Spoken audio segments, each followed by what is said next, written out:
as things change. And I won't say a lot more about it. One of the things is just keep it visible. Just keep this, don't let it go to sleep and go under the covers. Just keep it up here. I think, to answer your question also, Al, is that we have talked about this at great length. We are formulating what we would like to do with this, and we're trying to do it in as professional a way as possible. But on the other side of that, we're also very aware of the fact that if you want to involve the public in something like this, you have to make it convenient. You have to be very clear as to what the issue is, how you can help, and you can do so with a minimal amount of investment of time. And also to show that, in fact, we can get results this way, because it's been shown in the past in our work with the Jekyll Island Authority that we can get results this way. So if people understand, okay, here's the basic idea, here's how you can help, we think this will work, and it has worked in the past, then I think we can get some, the process moving. And we will be doing that. We will be sending out the basic information that we're trying to get across. We'll be sending out information on how you can get involved at various levels. We'll keep you up to speed on what the authority is offering for public engagement and anything else that comes up. So we have a big job, and as I tried to say at the beginning of this, I think this is one of the most important things we've been involved with in 6 years. I know going back to House Bill 214 and the Linda Longer fiasco and the conservation thing, they're all very big. But this is like the umbrella for all of it. David, there's a common thread going through this entire conversation. The authority. You keep talking about the authority and the authority board. Ken said something that I thought was very key to this, and you said something as well that I think is very key to this. You talked about the need for professionalism in this.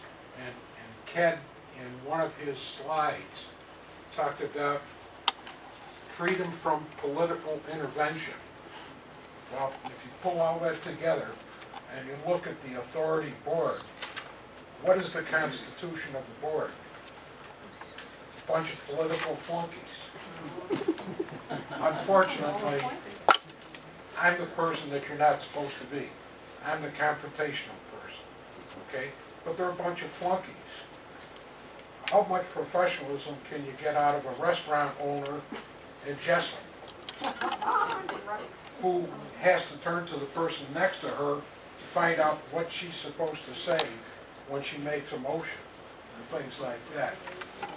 The point is, I think one of the focuses that this organization and all these organizations need to do is to focus on the professionalism of the board, people who are appointed to that board.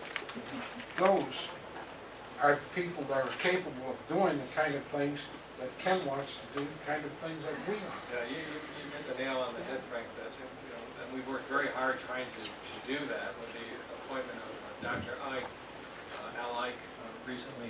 He is the first person we think that's been appointed to that board that has the kind of credentials to manage this resource. But in the current dynamics of the board, as you said, we have probably half that board that is there as window dressing. And I don't want to sound overly critical, but I mean, we've been to many board meetings, and there are a couple of board members that have not said a peep in years. And essentially listen to the core board leadership, 2-3 people who I think are probably calling most of the shots for that board. And those are the people that you need to communicate with. We're hoping to set up talks with each of the board members in their home areas by people on our board who can go to them and sit down with a group and just explain pretty much the kind of stuff that we've been talking about here today, to let them know that we're not a bunch of grenade throwers. We're not out there just trying to upset the apple cart and make them look bad. That, we're trying to do things on a very high professional level, and we think we have something to offer. Now, we may still get stonewalled on this, but we're also working still steadily on this notion of having legislation passed that would require future appointees to the Jekyll Island Authority Board to have credentials relevant to the kind of work you would do managing a barrier island state park. And didn't Mr. Atwood say that let him know if there's anything he could do? Yeah, there you go. Oh, gee, yeah, right. Well, that's kind of where I was heading. This notion of legislation was raised last year. And we had hoped to get that legislation introduced, but for reasons that are very complex and sometimes still not terribly understandable, it didn't happen.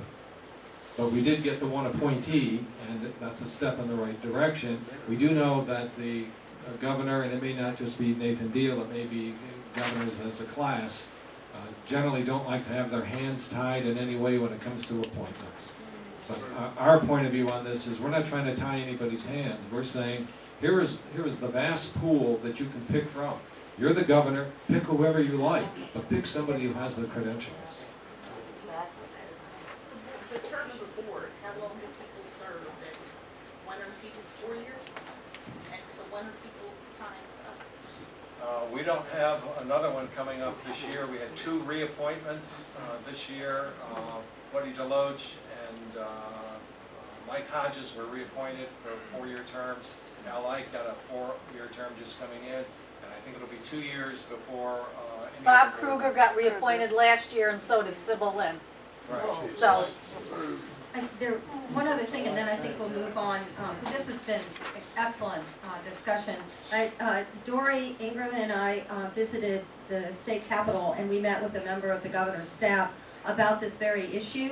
And I will say that the woman that we met with was extraordinarily welcoming, and she urged us to put together a slate of candidates and send that in to her. And you know, they are looking for people from all over the state. Now, I didn't get the feeling, I don't know, Dory, if you did, I didn't think it was lip service. I believe No, she I was, believed, she seemed like she was really playing straight with us. Yeah. Yes, and that was just before Al Ike was announced, and she said that an appointment has been made. I can't tell you anything until the appointment is announced, but you know, I think she thought we would be very pleased. And so anyway, we did do that, and we will follow up. And so if any of you all have any suggestions of other potential board members, that would be fantastic. Okay, thank you for a really good discussion.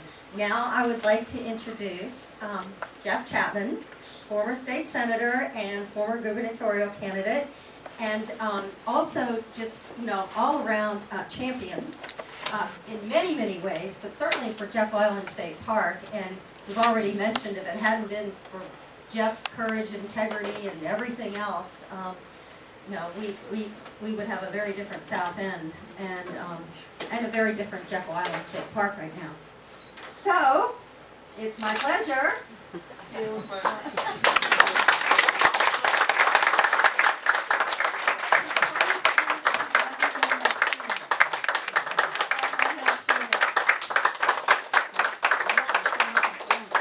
stretch your legs. And if you notice that they put me just before happy hour.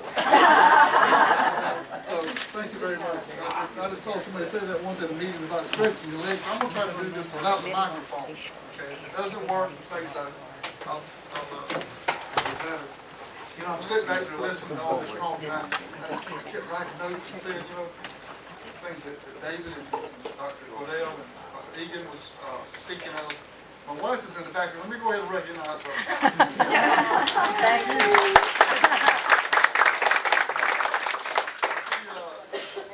She's in the back. I'm glad she's in the back because usually she sits in the front and she'll say, "Raise your voice." But Frank will do that. Yeah, or Mindy will let us know. But you know, this almost ought to be an all-day seminar.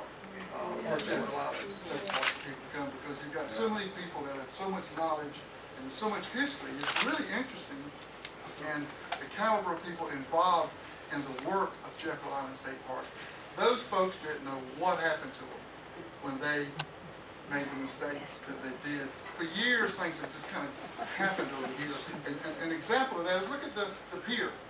Okay, has anybody tried to fish off of that pier? Okay.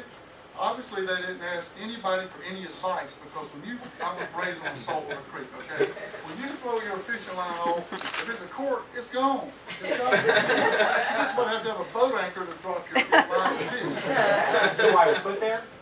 Ben W. Fortune was in a wheelchair and it was easy access for him. So he was the one that made that decision, and he was, of course, on the board at that time. I was told by a former board member from years ago that's We why. could probably fix it better. Sounds- Yeah. It's nice that he could get there, just nobody can fix. Sure. Also, Dr. Cordell said something about there's a lot of words on this screen, and it reminds me, I was in the front room, and my wife was drinking a cup of coffee, and my son was sitting on the other couch. And what I was trying to say was, the font on these words were small, you know, and I made the mistake of saying, there's a lot of words on this page. My wife almost just choked on the coffee. And my son said, yeah, Daddy, he says that's called a book. Left or right and turn the page when you get to the end. And so they still give me a lip about that. So when he said that, I had to bust out and laugh. Also, everybody has their own story about Jekyll. And I think it would probably be helpful if you maybe put out a request to all your visitors to let them videotape their first visit to Jekyll, their experience. You know, just give them a little timeline, a little guide, 1 minute or 2 minutes, and send that in and post them and let people hear, because there's a lot of interesting stories and they'd love to hear. When Dr. Egan first asked me about speaking to the Initiative to Protect Board meeting, first thing I thought of, I'd rather listen to the board, because I knew that I would gain something of great value, and that's already been proven today. And I thought, well, there's my topic. Let me see if I can work this. Lessons to be learned from the Initiative to Protect Jekyll Island. And there are many lessons that was learned from this process that I learned particularly, but I'm only going to do 7. I'm going to try to do them quick if possible. But first, let's take a minute and look back together.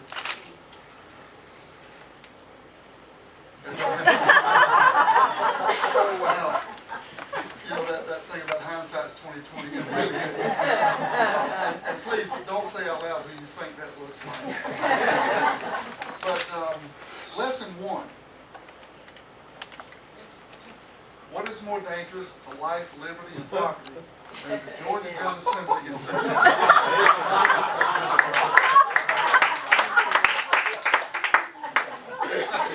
Donors and friends they appoint to authority. That is really more dangerous. Y'all just got through speaking about we need to appoint people who have the ability to add value to the work that they're involved in, instead of who gave large contributions to the governor or to his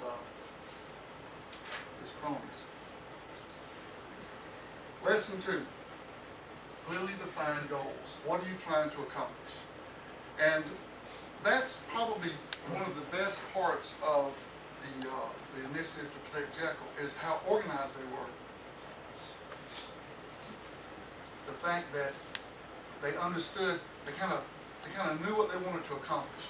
3 things that I pointed out here real quick were that they recognized the founding principles of Jekyll Island State Park. It has a history. Where did it begin? How did it get started? And why did it become a state park? From those 3 founding principles, there were 3 things. Accessibility was 1. Maintain a natural state park environment was 2. And the 3rd one I have written is affordability. Of those, we found a little bit of information from Governor Melvin Thompson and his views on the state park. Let me read a couple of articles that he said in regards. This was in the very beginning when he purchased the island. The one on accessibility. In his weekly radio address, Governor M.E. Thompson enthused over the prospects of the new beach park to be established on the picturesque Golden Isles, terming it a playground that now belongs to every Georgian. After disclosing his plans to reserve sections of the beach, the finest beach in the South, for 4-H, Future Farmers of America, Boys Club, Girl Scouts, Junior Red Cross, YMCA, and other similar organizations. He understood accessibility. He wanted everybody to be able to enjoy that. The second one being to maintain a natural state park environment. His comments on that was the former rich man's paradise was to become a state park, a playground belonging to every Georgian, according to Thomas. He went on to note that the conversion of the land into a state park would enable Georgians to experience the wonders of the coast, whereas previously the public had been able to only use 3 miles out of the 140 miles of beach in Georgia. I have a 1-minute video, 60 seconds.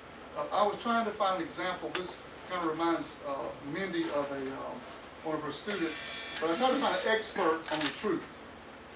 And this gentleman here is going to tell you. Why is it important to tell the truth? Well, it's important to tell the truth because if you lie, you're just gonna have to keep lying to stay out of trouble. Like, did you do this? And you're like, no, I didn't do it. When you really did do it, you just keep on lying to stay out of it. You're like, then she said, are you sure you didn't do it? Yes, I'm sure. I didn't do it. Someone else must have.